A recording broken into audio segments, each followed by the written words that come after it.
Oi meninas, sejam muito bem-vindas ao nosso terceiro vídeo. Hoje a gente vai fazer uma reflexão sobre o capítulo 3 do livro de Ruth. E como a gente ficou alguns dias aí sem ter esse contato mais próximo, eu acho legal a gente resgatar algumas coisas do livro de Ruth. Na verdade, uma grande mensagem que me tocou muito, que para mim é a mensagem assim maior que eu tiro desses dois primeiros livros. E, óbvio, tiveram várias outras coisas maravilhosas que tocaram minha alma, que falaram comigo, mas isso, assim, não sai da minha cabeça, porque eu acho muito profundo. Ruth era uma mulher moabita. E como eu falei para vocês no vídeo anterior, Moab era uma região que tinha tradições culturais muito distantes de Deus, do nosso Deus, do Deus de Israel.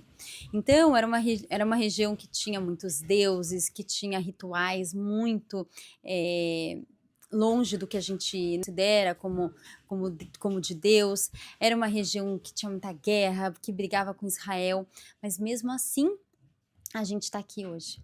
Mesmo assim, a gente está lendo sobre Ruth hoje. Mesmo com toda essa origem, Ruth tem um livro só dela na Bíblia. Isso é muito forte. Mesmo Ruth vindo de uma origem muito distante de Deus, Ruth fez parte da linhagem do rei Davi e fez parte da linhagem de Jesus Cristo. Meninas, isso assim é algo muito impressionante, porque na nossa vida cotidiana, vocês vão escutar um pouco os meus filhos, porque eu tô viajando e eles estão aqui pertinho de mim. Mas mesmo com tudo isso, com toda essa origem, com toda essa herança, né, que Ruth carregava, tanto herança cultural como também espiritual, Deus não deixou de honrá-la. E isso acontece nas nossas vidas, sabe? A gente não é definido de onde a gente veio ou por coisas que a gente fez pelo nosso passado. A gente é definido pelas nossas atitudes diariamente. Então não importa se você veio de uma família que de repente carrega uma herança que você quer romper, a gente sempre pode ter um caminho diferente com as nossas decisões, com as nossas atitudes. A gente não precisa carregar padrões herdados que nos fazem mal. Comportamentos que são repetidos de geração em geração, formas de viver e de ver o mundo que a gente não acha que se aproxima de Deus. Como Ruth fez nas nossas decisões diárias de lealdade a Deus, de amor ao próximo, de servidão, a gente sempre pode carregar algo novo, se aproximar mais de Deus, e a gente pode fazer da nossa linhagem algo muito divino, como Ruth fez. Então, só retomando essa grande mensagem para a gente entrar de fato no capítulo 3. E agora falando do capítulo especificamente, eu não sei vocês, mas quando eu li o capítulo pela primeira vez, assim, ele me soou um pouco estranho. Sabe, assim, foi como se, nossa, sabe quando você vem entendendo o capítulo 1, capítulo 2, aí você lê o capítulo 3 e parece uma coisa um pouco diferente ali do que eu esperava. Parece até Ruth tem, né, uma atitude ali com Boaz que me parece até uma atitude com os olhos modernos mais sedutora. Eu não entendi muito aquilo. Então, antes da gente entrar no capítulo 3, eu acho que a gente precisa trazer um pouquinho de contexto cultural, contexto da época, para a gente entender o que de fato esse capítulo nos fala. Na lei israelita, existe um papel social chamado Goel, que na tradução em hebraico quer dizer resgatador, redentor, protetor da família. E dependendo da Bíblia que você usa, você até vai ver essa tradução. Na minha, por exemplo, é resgatador. E aí, existe uma lei na época, que acho que está descrita em Deuteronômio até, que é a lei de Levirato, que dizia que quando um homem morria sem deixar filhos, um parente próximo tinha a responsabilidade de se casar com a viúva. E isso tinha um objetivo duplo. Primeiro, obviamente, proteger aquela viúva, porque naquela cultura ela ficava completamente vulnerável sem ter um homem ali na família. Mas também ela tinha um objetivo muito bonito, que era para que o nome desse falecido não se apagasse de Israel. Era para honrar o legado da família. E isso era tão bonito porque se nessa união nova se dessa união viessem filhos, o primeiro filho, ele seria como se fosse filho do marido falecido. Então ele carregaria o nome do marido, ele carregaria as terras, ele herdaria as terras que eram desse marido. Então era uma forma muito bonita de você honrar a linhagem familiar. E é importante dizer isso porque Ruth tinha ficado viúva. O irmão do marido dela também havia falecido. Então, Ruth precisava que alguém próximo da família dela fosse o resgatador dela. E olha que bonito, porque lá na frente a gente vai ver essa conexão com Jesus Cristo sendo o nosso resgatador.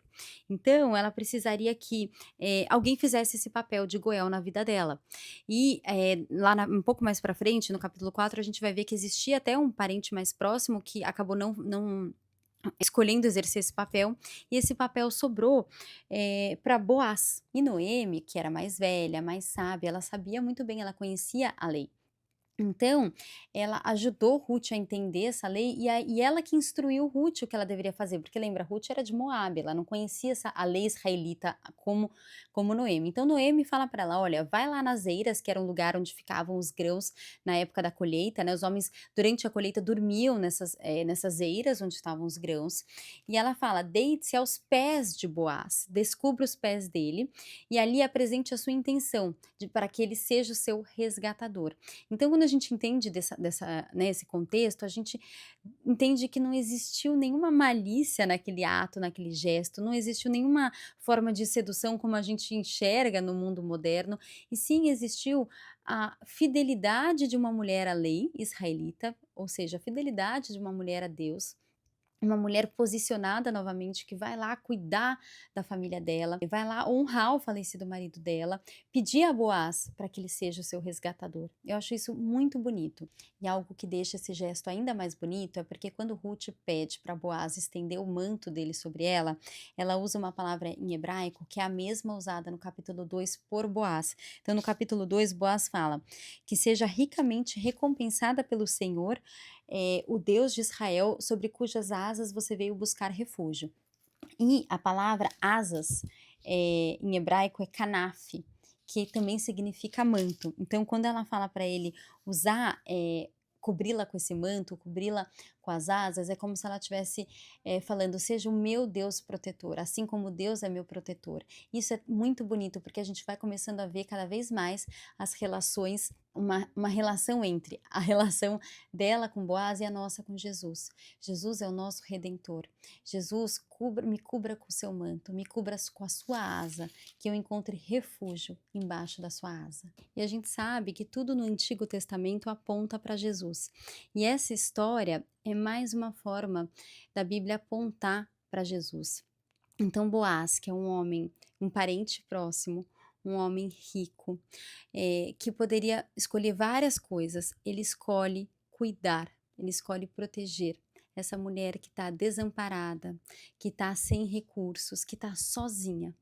Então, a gente vê de uma forma muito bonita como Boaz, ele exerce um amor que é o amor leal, que é o amor que Jesus exerce sobre nós, independente da nossa situação, independente se a gente está desamparada, se a gente está sozinha ou não, se a gente tem recursos ou não, se a gente tem erros ou acertos, a gente sempre pode pedir para que ele estenda o seu manto sobre nós, e ele sempre aceita esse convite.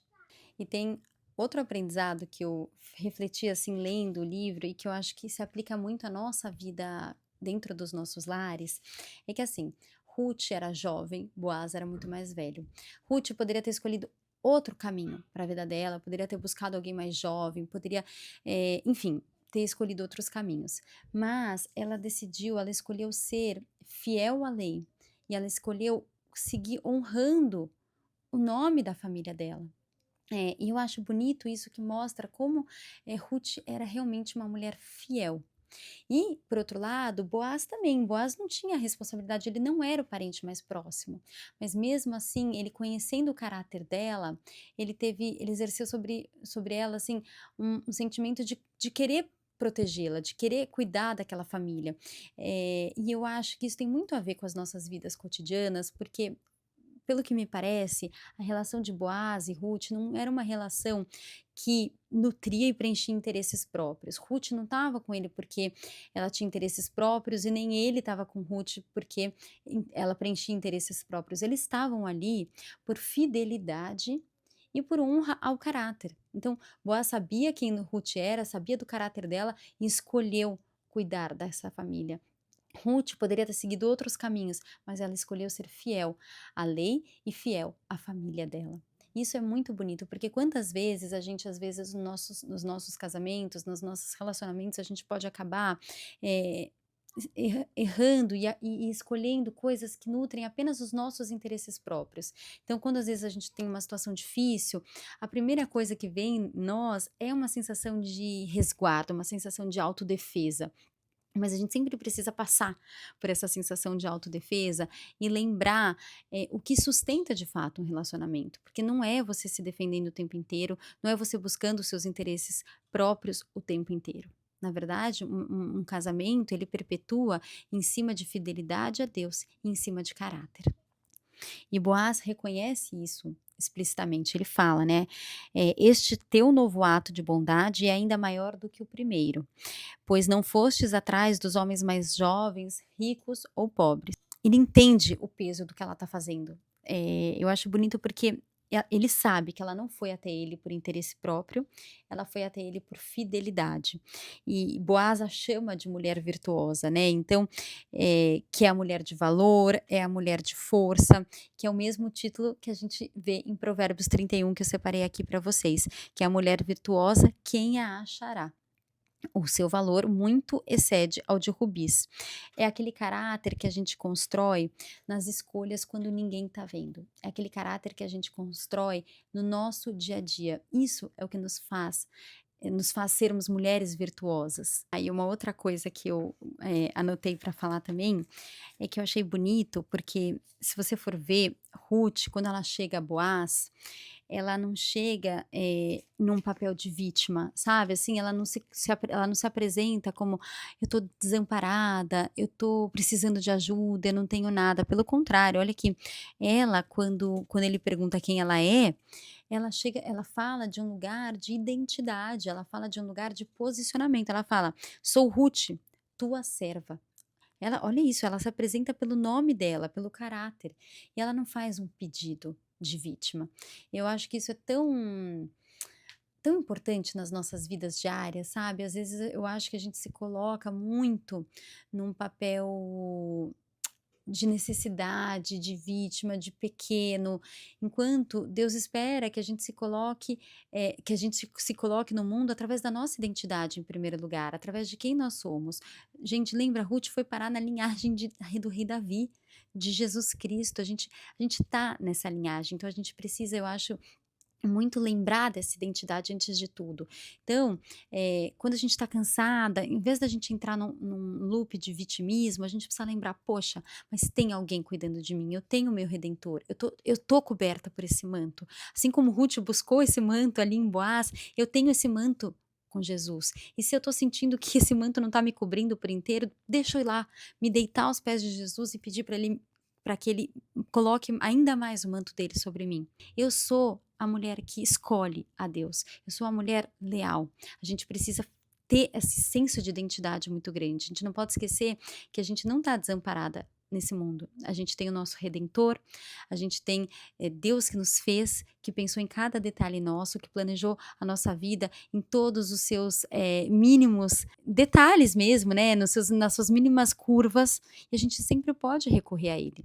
Então, como Boaz recorreu ali por fidelidade, Ruth recorreu a Boaz por fidelidade, a gente precisa também recorrer a Jesus, especialmente quando a gente está em dificuldade dentro dos nossos lares. Ele que nos cobre com o manto dele, é ele que é o nosso redentor, é ele que protege a nossa família, até e nos protege dos nossos interesses próprios, que muitas vezes não caminham junto com os planos que Deus tem para uma família. E aí eu tirei 2 versículos, que é o de Filipenses 4, 6, 7, que diz: "Não andeis ansiosos por coisa alguma, mas em tudo fazei os vossos pedidos chegar ao conhecimento de Deus, e a paz de Deus guardará os vossos corações." Eu pensei nesse versículo porque eu acho que Ruth foi até Boaz e pediu que ele estendesse o manto sobre ela, que ele fosse o goel dela. E nós precisamos pedir a Deus isso. A gente precisa chegar a Deus e pedir: "Jesus, seja o meu redentor. Jesus, estenda o seu manto sobre mim, me cubra com as suas asas." Em Salmo 37:5 diz: "Entrega o teu caminho ao Senhor, confia nele e ele tudo fará." Então eu acho que a reflexão para esse capítulo 3 é um pouco essa. Eu penso muito, eu acho que nesse capítulo, assim, para mim, eh, ele quase que transcende um pouco a humanidade. Ele, para mim, ele não fala só da relação de Boaz com Ruth, ele fala da nossa relação com Jesus Cristo. Ele fala de como a gente precisa buscar a Deus, como a gente não pode seguir nossos interesses próprios. Antes de tudo, precisamos estar cobertas com o manto de Deus, com o manto de Jesus Cristo, e aí sim a gente age. E também lembrar da nossa identidade, sabe? Eu sou Ruth, eu sou a tua serva. Né? Nós somos servas de Deus e a gente precisa chegar no mundo com esse posicionamento, sem vitimismo para os outros, sem canseira para os outros, mas lembrando de que eu te sirvo porque eu tenho um Deus que me protege. Ah, eu posso dar posso ter essa disponibilidade emocional aqui, mesmo não tendo fisicamente, mas é porque eu tenho um Deus que me carrega e que me fortalece. É isso, meninas. Então a gente se vê na quarta-feira, fechando o nosso capítulo 4. Espero que vocês tenham gostado, que essa reflexão e que essa leitura já enriquecendo o coração de vocês. Vamos juntas. Beijos.